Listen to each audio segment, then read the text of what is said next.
Praise the lord. ప్రభు అయిన యేసుక్రీస్తు ఘనమైన నామంలో అందరికీ వందనాలు. ఈరోజు దేవుడు మాతో మాట్లాడుచున్న మాటను మనం అందరం కూడా శ్రద్ధగా ధ్యానించుకుందామండి.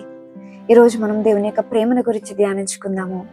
మరి కొరింథీయులకు రాసిన మొదటి పత్రిక 13వ అధ్యాయము 13వ వచనం కనుక మనం చూసినట్లయితే, కాగా విశ్వాసము, నిరీక్షణ, ప్రేమ ఈ మూడు నిలుచును, వీటిలో శ్రేష్టమైనది ప్రేమయే. విశ్వాసము, నిరీక్షణ, ప్రేమ ఈ మూడు కనుక మనము తీసుకుంటే వీటన్నిటిలో శ్రేష్టమైనది ఏంటండి? ప్రేమే. ఎస్, మరి ప్రేమకు దేవుడు అంత ప్రాధాన్యతనిచ్చాడు. నిజంగా ఆయన యొక్క ప్రేమను చూపిస్తున్నాడు కాబట్టి ఈరోజు మనము ఈ యొక్క స్టేజ్లో ఉన్నాము, ఇంత ఆరోగ్యంగా ఉన్నాము, ఇలా సజీవ లెక్కలో మనము ఉన్నాము. మరి ఆయన యొక్క ప్రేమ లేకపోతే మేబీ మనం ఈరోజు ఇలా ఉండేవారము కాము. అయితే there is a speciality to this day, for this day. మరి ఈ యొక్క రోజుకు ఒక ప్రత్యేకత ఉంది. మరి వ్యాలంటైన్స్ డే అని చెప్పి అందరూ సెలబ్రేట్ చేసుకుంటూ ఉంటారు కదా. అయితే మరి వ్యాలంటైన్స్ డే వెనకాతలో ఒక సంఘటన, ఒక స్టోరీ అయితే ఉంది. There is a story behind this Valentine's day. ఏంటి అంటే, సెయింట్ వ్యాలంటైన్ అనే ఒక దైవ సేవకుడు ఉన్నాడు.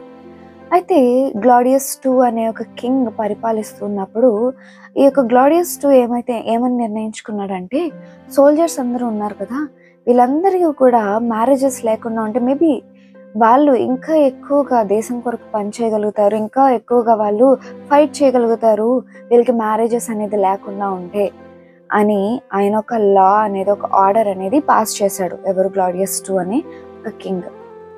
అయితే ఈ యొక్క సెయింట్ వ్యాలంటైన్ అనే ఒక దైవ సేవకుడు మాత్రము మరి ఆ యొక్క లాకి వ్యతిరేకంగా, ఆ యొక్క కింగ్స్ ఆర్డర్కి వ్యతిరేకంగా ఏం చేశాడంటే, సీక్రెట్గా ఆ యొక్క సోల్జర్స్కి మ్యారేజెస్ చేయడము మొదలు పెట్టాడు.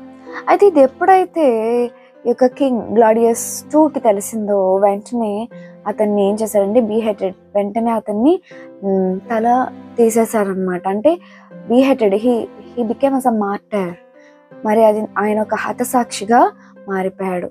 అంటే ఆ యొక్క మరి అతను చేసిన దాన్ని మరి జ్ఞాపకంలోకి ఉంచుకోవడానికి మరి వ్యాలంటైన్స్ డేగా సెలబ్రేట్ చేసుకుంటూ ఉన్నారు. అయితే దాన్ని డిక్లేర్ చేశారు, ఇట్స్ వ్యాలంటైన్స్ డే అని చెప్పేసి. And there is another 2 stories, ఇంకా వేరే స్టోరీస్ కూడా ఉన్నాయి. కానీ దిస్ ఇస్ ద ఏమంటారు, ఇది ఈ యొక్క వ్యాలంటైన్స్ డే యొక్క ప్రత్యేకతకు ఉన్న వెనకాతలున్న స్టోరీ అన్నమాట. అయితే మనము బైబిల్లో కనుక చూసినట్లయితే ఇక్కడ ఈ యొక్క వ్యాలంటైన్ అనే దైవ సేవకుడు ఏం చేశాడంటే, నో, సోల్జర్స్ ఇలా ఉండడం కాదు, they should have a family time, they should have a love అని చెప్పి ఆయన కింగ్స్ ఆర్డర్కి వ్యతిరేకంగా చేశాడు. అయితే మనము ఈ యొక్క లోకంలో చూసినట్లయితే now the people are celebrating Valentine's day. మరి చాలా మంది వ్యాలంటైన్స్ డే సెలబ్రేట్ చేసుకుంటున్నారు. బట్ వాళ్ళు ఎలాంటి లవ్ని, ఈ యొక్క వరల్డ్లో ఉన్న లవ్ని, ఎట్లాంటి లవ్ని వాళ్ళు రుచి చూస్తున్నారంటే, it's not an agape love, it's not a real love, they are tasting a love of eros. అంటే ఎరోటిక్ లవ్ని వాళ్ళు రుచి చూస్తున్నారు, కానీ అగాపే లవ్ని వాళ్ళు ప్రక్కన పెట్టేస్తున్నారు. అంటే ఈ ఎరోటిక్ లవ్ అనేది ఒక లస్ట్ఫుల్ లవ్ అన్నమాట.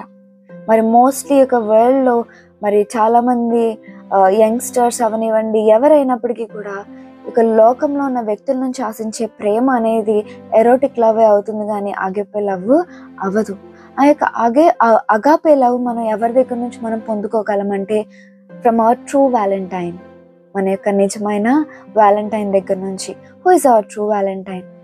అవర్ గాడ్, మన దేవుడు, మన యేసయ్య మన యొక్క ట్రూ వ్యాలంటైన్.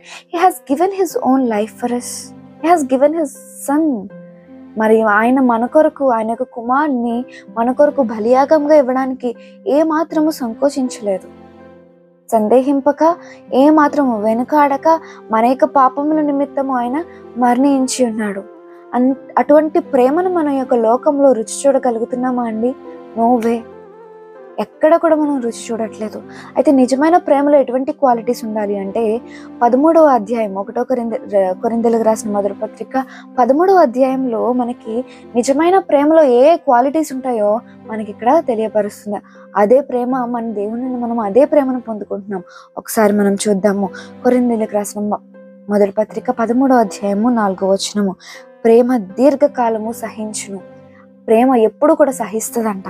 అండ్ అలాగే దయ చూపించును, ప్రేమ మత్సరపడదు. It doesn't show envy. ఎటువంటి జలస్ ఉండదు, ఏం జలస్ ఉండదు. ప్రేమ డంబముగా ప్రవర్తించదు. అండ్ అది ఉప్పొంగదు, అమర్యాదగా నడవదు, స్వప్రయోజనను విచారించుకొనదు, త్వరగా కోపపడదు, అపకారమును మనసులో ఉంచుకొనదు, దుర్నీతి విషయమై సంతోషపడక సత్యమందు సంతోషించును, అన్నిటికీ తాలుకొనును, అన్నిటినీ నమ్మును, అన్నిటినీ నిరీక్షించును, అన్నిటినీ ఓర్చును. మరి ఇవి నిజమైన ప్రేమలో ఉండే క్వాలిటీస్.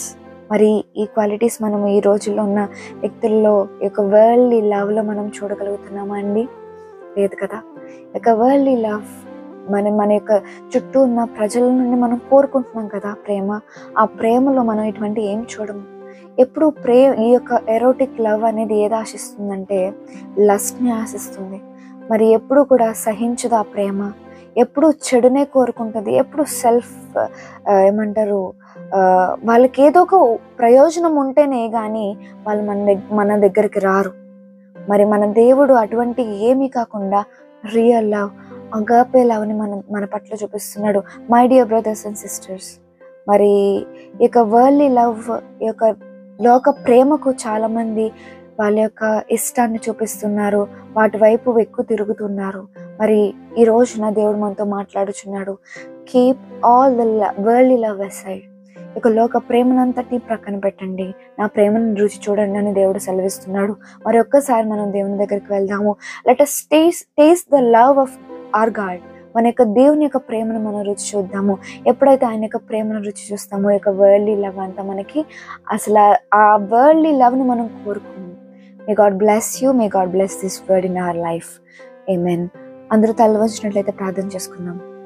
సర్వోన్నతుడా యేసయ్యా నీకే వందనాలు. ఈరోజు మీరు మాతో మాట్లాడిన వాక్యాన్ని బట్టి నీకు స్తోత్రములు తండ్రి. దేవా, ఎవరైతే వాక్యం వినుచున్నారో ప్రతి ఒక్కరిని పేరు పేరున నీవే దీవించి ఆశీర్వదించమని ఈ ప్రార్థన యేసుక్రీస్తు ఘనమైన నామంలో ప్రార్థించి అడిగి వేడుకొనుచున్నాం తండ్రి. Amen. God bless you. Have a blessed day.